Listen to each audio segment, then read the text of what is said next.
YouTube. E aqui quem fala é Clown Gamer.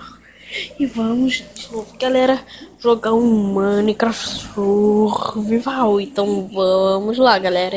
Então vamos entrar nesse servidor aqui, Novo Mundo, e bora lá, galera.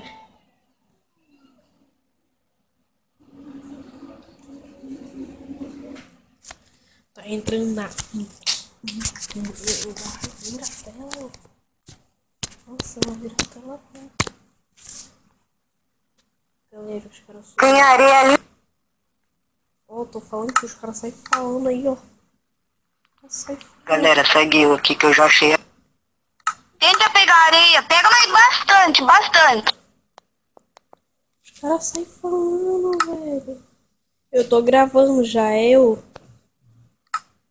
Os caras saem falando, galera. Mas só... Essa porra, esse servidor tá cheio. Nossa, a porra tá cheia. O cara fala mesmo. Tá bom, tá saindo, sair dessa porra, isso aí. Entrar em outro. Eu não quero mundo de guerra nesse rival, essa merda, droga. Eu tinha entrado no servidor. Ah, meu Deus.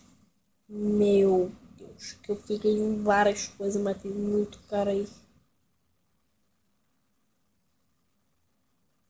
Eu só queria entrar no ele. Eu só queria entrar cheio. Ah, vai com... Ai.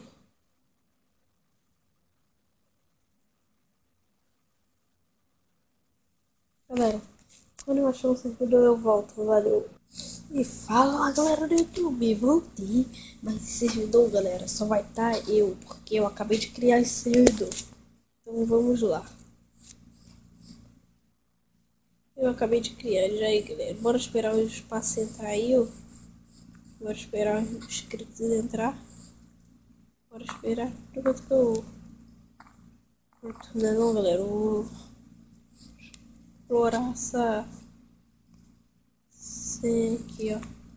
Galera, só pra falar, eu não fui no criativo e peguei. Eu botei só 999, tá, galera? Olha aqui. Ups, gente. Não, daí tá bem, bem. Já comecei bem. Comecei com o Obsidian. Ó, eita, puxa. Nossa, você pensa que eu sou otário? Eu não sou otário. Eu não sou. Nem você.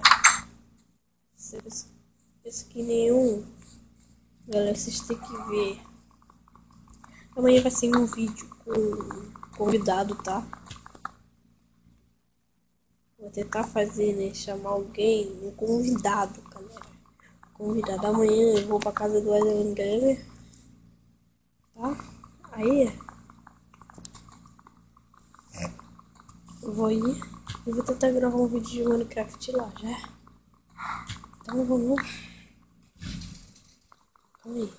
Eu entrei numa casa. Nossa, velho, só preciso de um isqueiro pra fazer isso. Isqueiro. Nossa. Quem dera, hein? Sério? Acabou já? Sai fora, hein? Que merda que eu fiz, velho? Bugou? Ah, velho, esse Minecraft todo bugado, velho. Quase caiu. Galera, vocês estão vendo ali, é Bud 6. A penúltima geração. Já não sou o Bud 7, eu não quero baixar o Bud 7. Galera, valeu, era só isso e fui! Deixa seu like, se inscreva no canal. Teve só pouco, tá, galera? Foi isso porque minha bateria tá acabando e valeu e fui!